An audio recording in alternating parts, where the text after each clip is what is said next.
Today, we're digging into a problem haunting some of the biggest teams on the grid: car balance headaches. Red Bull has a monster.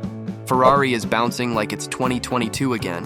And teams like Mercedes and Aston Martin are struggling to keep their upgrades under control. What's going on with F1 cars this season? And why is every team in the paddock dealing with these issues? Except McLaren. Let's break it down. Let's kick things off with Red Bull. Max Verstappen isn't just dominating races as he used to cause, now he's wrestling with his car. His RB20 has been labeled a monster, not in a good way. This season, Red Bull brought upgrades that added a ton of extra downforce. But here's the kicker: more downforce doesn't always mean better. It has turned the car into something unpredictable. Verstappen has been very vocal about how the car feels scarier, especially in certain conditions. It's fast, but it's tough to handle. He's having to fight it every step of the way, and that's no small thing for the reigning world champ. Why is this happening? The extra downforce causes the car to act differently at different speeds. The aerodynamic forces change as the car goes faster and closer to the ground, making it more unstable. It's like having a wild animal under the hood, and sometimes even the best drivers can't tame it. Now, Ferrari is facing a different beast: porpoising. Remember 2022?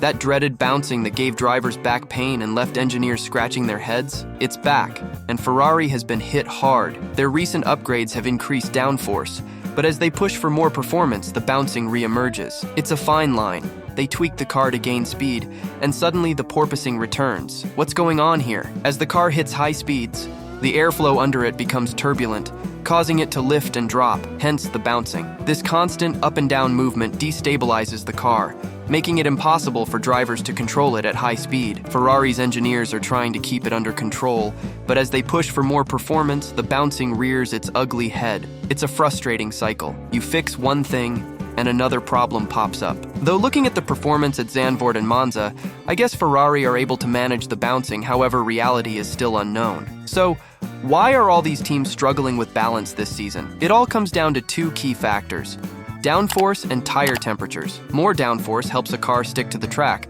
but it's not as simple as adding more and calling it a day. Downforce levels vary at different speeds, which changes how the car handles around the track. This inconsistency makes it difficult for drivers to find a rhythm. They're fine in one corner, but by the next, the car feels totally different. Adding to that, tire temperatures are a big deal. If one axle heats up more than the other, the balance of the car goes haywire, leading to either understeer, when the front tires don't grip, or oversteer, when the back slides out. It's a delicate dance between downforce and tire management, and teams are struggling to get it right. Let's talk about Aston Martin. This team has had a roller coaster of a season. At one point, they were looking like a genuine threat, but then they lost their way. The problem? Like the other teams, they're walking a tightrope with downforce. Luca Ferbato, Aston Martin's engineering director, explained that teams have added around 45% more downforce since ground effect cars were introduced in 2022. That's a massive jump, but with more downforce comes more issues. Every tweak to add performance risks reintroducing problems like bouncing or poor handling. It's like stacking a house of cards. One wrong move and the whole thing comes crashing down. Ferbato pointed out that teams are constantly battling these balance problems, and the more they push for speed, the more unstable the cars become. It's a catch-22. Another challenge teams are facing is with the front wing. Back in the day, the front wing played a bigger role in balancing the car. Teams could adjust the wing to help fine-tune handling, but with the new ground effect regulations, things have shifted. Now, up to 70% of a car's downforce comes from the floor, not the wings. So, teams are relying more on flexible wings to deal with low-speed corners and high-speed straights. Without these flexi wings, drivers would struggle even more with balance, especially during tricky corners. The FIA has been monitoring this closely, but for now, teams are using this tool to stay in the race.